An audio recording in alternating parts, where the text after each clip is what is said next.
嫦娥6号在人类历史上首次实现月球背面采样返回而备受关注，但美国国家航空航天局表示，他们并未收到来自中国方面的直接邀请，以参与对嫦娥5号带回的月壤样本的研究。这一消息引发了国际社会讨论，也引起了中国外交部的高度重视。中国外交部发言人对此事进行了及时回应，展现了开放合作的姿态。 近日，美国国家航空航天局发言人费兹马可称，中国与法国、意大利、巴基斯坦和欧洲航天局合作开展从月球背面采集样本的任务，但并未寻求美国国家航空航天局的参与。对此，外交部发言人毛宁在1号的例行记者会上反问：对中美航天交流合作持开放态度，但美国政府允许吗？嫦娥6号任务向全球发布了机遇公告，我们也欢迎世界各国参与研究月球样品。 美方似乎忘了沃尔夫条款等国内法的存在，不知道美国的科学家和相关机构会不会被本国政府允许参与对话交流合作。所谓沃尔夫条款是由美国众议院前议员弗兰克·沃尔夫提出，并由国会于2011年通过的一项旨在防范技术泄露和保护国家安全的法条，明确限制了美国国家航空航天局与中国在航天领域的联合科研活动。 分析指，毛宁的回应间接揭示了中美航天合作的复杂性。一方面，中国愿意推进国际合作，分享月球探测成果；另一方面，美国若真有合作意愿，需面对和解决由自家法律造成的合作限制。6月26号，嫦娥6号完成开舱取样。6月28号，国家航天局举行嫦娥。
并按预定形式将样品封装存放在上升器携带的储存装置中。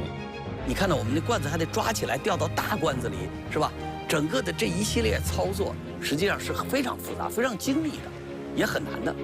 这件事我们在地面做的实验是大量的，我们专门做了模拟平台，在地面进行演练。 取样工作结束后，嫦娥6号着陆器携带的5星红旗成功展开。此外，采样位置留下了一个类似中字的图案，引发了不少人关于中国式浪漫的解读。很多人当时网上就说嘛，这是你们故意的，这有意识的搞出来一个中字儿。其实我们真的不是有意识的干这件事。这个不但像一个中字儿，有的人认为这像一个和平鸽，还有人认为像一个从月球走来的人。 所以我说这个事儿是个见仁见智的事儿，不是刻意而为的。嫦娥6号任务圆满完成，宣告我国探月工程进入了新阶段。按照规划，到2026年前后发射嫦娥7号，开展月球南极环境与资源勘察；到2028年前后发射嫦娥8号，开展月球资源原位利用技术验证；到2030年前实现中国人登陆月球。那个时候就是插国旗了，一定要把国旗插在那儿，是不是？我想，这个事儿会很快实现啊！现在已经在开足马力在奔向这个月球了。有卫星图像显示，解放军山东舰近日离开海南三亚母港，出现在菲律宾吕宋岛西北部海域。这是公开信息显示，今年以来山东舰的首次出动。有外媒分析称，此举意在对美菲形成威慑，宣示中国捍卫领海主权的决心。另据此前菲方披露，6月19号曾监测到中国海军055型驱逐舰、大连舰等4艘军舰在菲巴拉望岛附近海域向西航行。据一家地理空间分析公司26号在微博账号上发布的卫星图像显示，山东舰此前一天离开海南三亚母港，当天出现在菲律宾吕宋岛以西约200海里，约合360公里处的海域。同一天，欧洲哨兵1号地球观测卫星也注意到山东舰在该海域航行。国际媒体对山东舰动向予以高度关注。法新社、印度时报的报道分析称，在中非南海冲突持续之际，山东舰通过相关海域，目的是对美菲形成威慑，并强调中国在仁爱礁紧张局势中捍卫领海主权的决心。近一段时间来，菲律宾接二连三在南海发起挑衅，蓄意制造摩擦。美方官员帮腔指责中方阻止菲方运补行动，还威胁称要依据美菲共同防御条约对菲律宾的承诺坚如磐石。对此，中方多部门多次澄清真相，驳斥美菲炒作。日前，外交部副部长马朝旭同美国常务副国务卿坎贝尔通电话时指出，当前仁爱礁局势紧张的根源是菲方背弃同中方达成的共识，挑战中国主权和领土完整，执意向非法坐滩军舰运送大量建筑材料，企图实现对仁爱礁的永久侵占。美方应停止纵容和支持菲律宾挑衅滋事，以实际行动维护南海和平稳定。山东舰在吕宋岛200海里的地方出现了，也就是说，就反映了对于我们周边的海域呢，可以说中国这个海军我们是有这个能力也有这个决心来随时的进行布防来维护我们相关的这种海洋的这种权益的并且呢，希望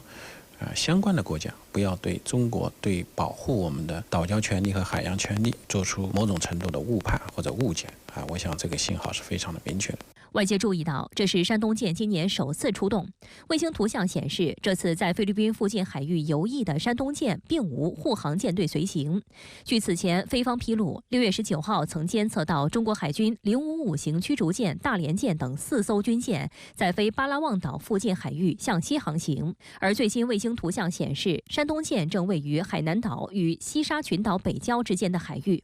有军事专家分析称，山东舰航母接下来或将在巴拉望岛附近与上述4艘海军军舰会合，随后穿越巴士海峡前出西太，开展今年首次远海训练。自2019年入列以来，山东舰已在东海、南海等多海域开展训练。去年4月，山东舰穿越巴士海峡，经过台岛东南海域，展开首次西太之旅。此后，又在9月和10月连续2次前出岛链进行远海训练，一年3次深入西太，创下了中国航母前出岛链远海训练的纪录。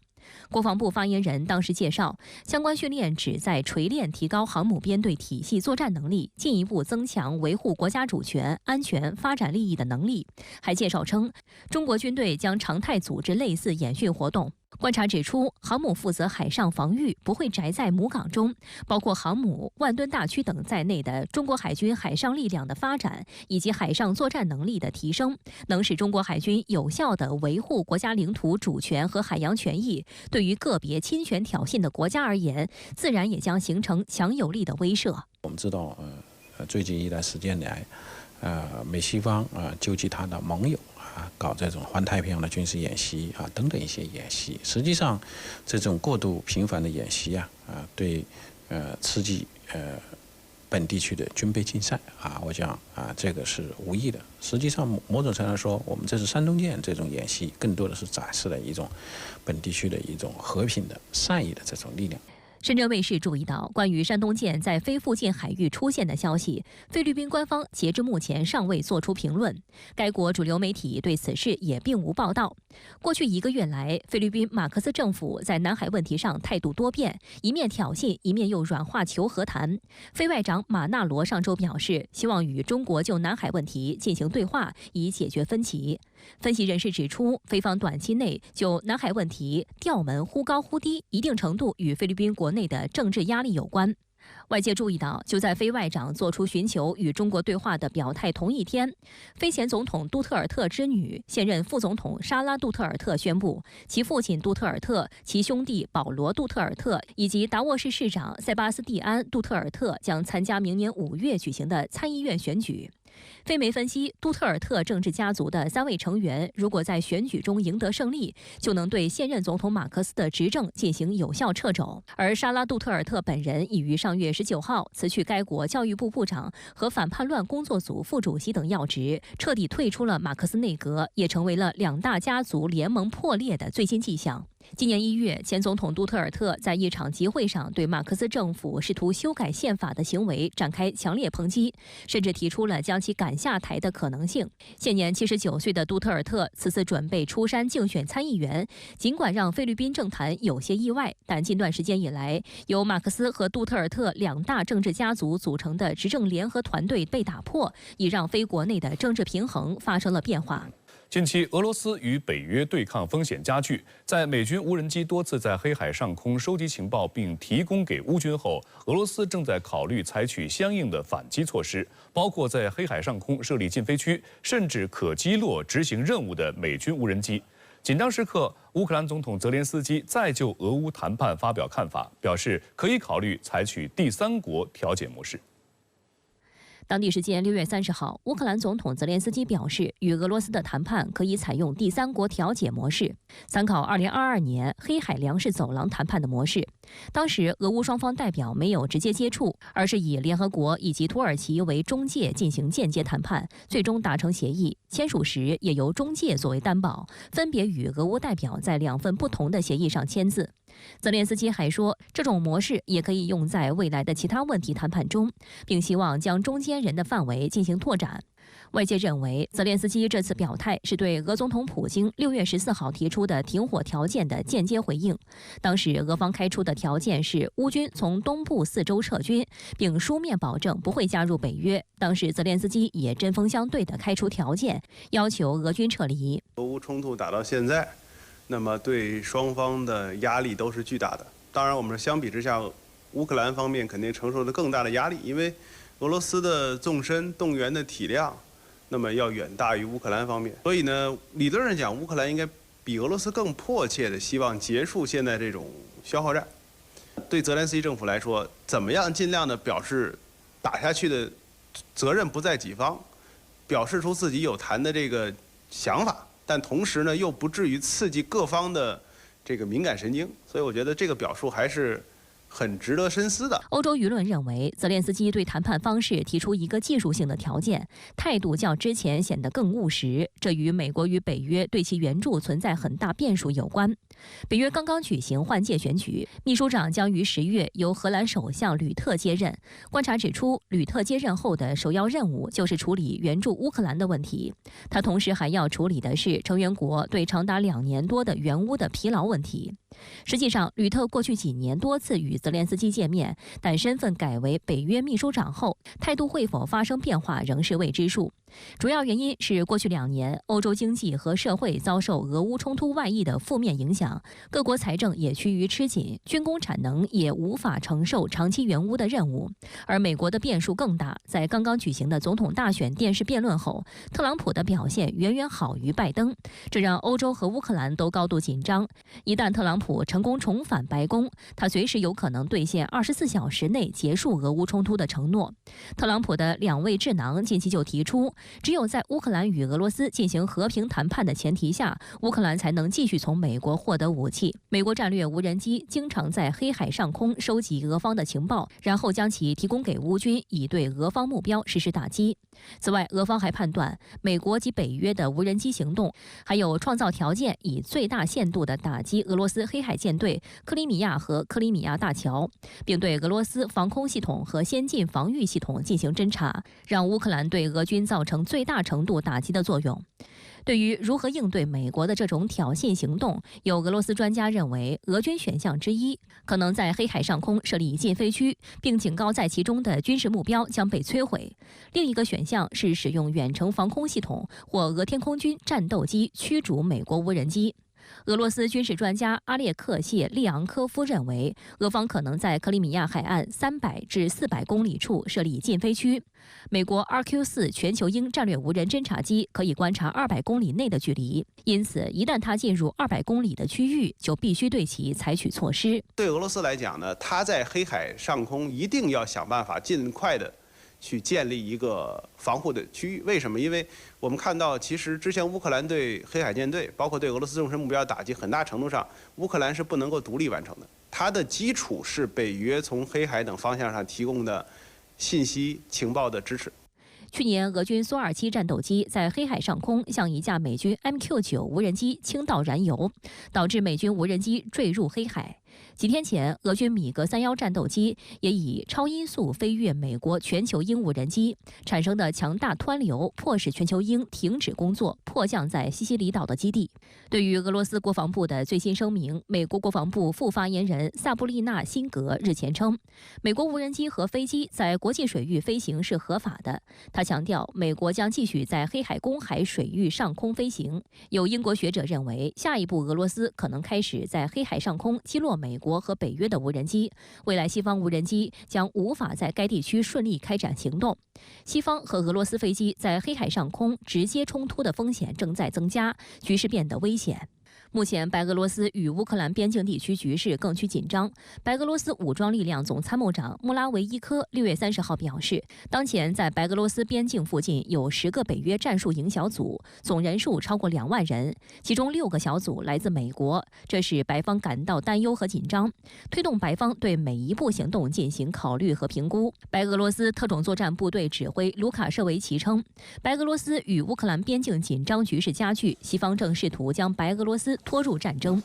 法国国民议会选举首轮投票结果出炉，极右翼国民联盟拔得头筹。而此前冒险解散议会要求提前进行选举的法国总统马克龙所领导的中间派联盟仅排名第3。最终结果将取决于7月7号举行的第2轮投票。首轮选举后呢，马克龙立即呼吁选民在第2轮投票当中组建更广泛的联盟，以阻击右翼。法国的这次议会选举也受到了欧盟多国以及英美等西方国家的极大关注。有法媒分析，这或许预示着一场历史性的动荡即将到来。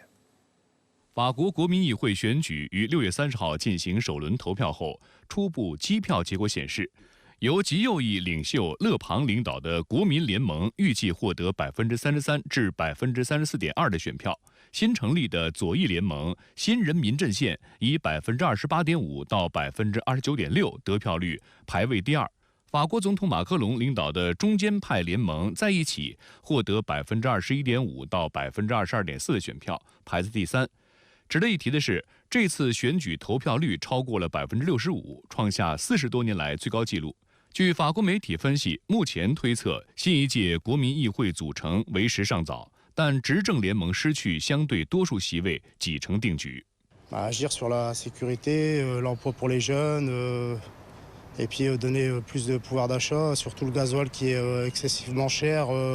et il y a des personnes qui ne peuvent pas aller bosser parce qu'ils n'ont pas assez d'argent pour mettre de l'essence dans leur voiture, quoi. 国民联盟领导人勒庞个人在首轮投票中确定胜出，成功连任国民议会议员。30号晚间，勒庞在向支持者演讲时难掩兴奋。他称，马克龙集团被消灭，法国人民渴望翻开新的一页。Français ont ainsi, dans un vote sans ambiguïté, témoigné de leur volonté de tourner la page après 7 ans de pouvoir méprisant et corrosif. Première étape vers un choix d'alternance comme une marque de confiance. 然而，极右翼国民联盟在首轮投票中拔得头筹，也引发大规模示威抗议。在巴黎，大批示威者当晚聚集在共和国广场燃放烟花，并高喊反右翼口号。有抗议者点燃照明弹，砸碎商店橱窗，大肆纵火。在里昂，也有激进的抗议者打砸店铺、焚烧垃圾桶，并与警察爆发肢体冲突。马克龙在初步结果公布后发表声明，呼吁选民在第2轮投票阻击极右翼国民联盟。法国议会选举被划分为577个选区，每个选区选举1名议员。本次议会选举共有2轮，分别在6月30号和7月7号举行。第1轮投票中，候选人得票超过半数的直接当选；若第1轮无人得票过半，则获得不低于本选区12.5%的登记选民支持的候选人进入第2轮投票，得票最高者当选。马克龙期待与左翼政党合作，一起阻击极右翼。Dans plusieurs centaines de circonscriptions, nos candidats Ensemble pour la République seront présents au second tour et constitueront donc le meilleur choix pour éviter que le Rassemblement national ne dispose d'une majorité absolue. 尽管马克龙的总统职位有任期保障，而且他表明没有辞职的计划，但目前选举结果表明，他可能不得不与勒庞阵营共同执政。按照目前的投票结果，法国议会577个席位中，极右翼将渴望获得240至270个席位，泛左翼联盟渴望拿下180至200个席位，而马克龙阵营将只有60到90个席位。对应现在马克龙阵营拥有的245个席位，可谓是大输。在6月初举行的欧洲议会选举中，法国执政党复兴党得票率远低于国民联盟。马克龙随即宣布解散国民议会，将原本2027年举行的国民议会选举提前3年举行。舆论认为，这是马克龙的一场民意豪赌。这是法兰西第5共和国1958年建立以来，极右翼政党首次在国民议会取得多数席位。1995年9月出生的国民联盟主席巴尔代拉将有望出任总理，从而使法国进入共治政府时代，即总统和总理分属于不同党派。自1958年法国第5共和国成立以来，这种共治政府只出现过3次。历史证明，左右共治将使得法国政坛陷入无止境的争吵，并且极右翼联盟明确对马克龙主推的大部分政策优先事项都持反对态度，包括移民问题、养老金改革和加强欧盟政策。值得注意的是，作为一颗冉冉升起的政治新星，不到30岁的巴尔代拉非常善用社交媒体的力量。他的 TikTok 账号关注量超过160万，即便是吃麦片棒这样平平无奇的视频，也能收获数十万甚至上百万的浏览量。美国政治新闻网介绍，巴尔代拉举止优雅、沉着冷静，他以邻家男孩般的英俊外表和精心练习的微笑吸引了年轻选民。在民调出炉后，巴尔代拉也第一时间表示已准备好成为法国人的总理，并将倾听各方意见。Les électeurs nous accordent une majorité absolue pour redresser le pays. J'entends être le Premier ministre de tous les Français, à l'écoute de chacune et de chacun, respectueux des oppositions, ouvert au dialogue et soucieux à chaque instant de l'unité de la nation. 有分析直指，即便最后阻击成功，极右翼不上台，但第一大党的地位，马克龙也将处处受到掣肘。迫在眉睫的巴黎奥运会将于7月26号开幕，法国当下的示威活动和国民议会选举结果带来的政治动荡，就将平添诸多不安全的变量。法国此次选举也引发其他国家高度关注。倘若极右翼政党在法国议会中夺得掌控权，并进而任命总理，将在欧洲内部引发新一轮疑欧论。此外，国民联盟也将为法国在俄乌冲突上的立场带来不确定性。美国拜登政府也为法国议会选举感到担忧。《纽约时报》将美法领导人的困境联系在一起，表示拜登在首场电视辩论中的糟糕表现，令美国的不确定性达到了一个新高度。现在法国也是如此。北约和欧盟面临罕见的艰巨挑战。美国政治新闻网就称，法国此次选举可能撼动欧盟与北约。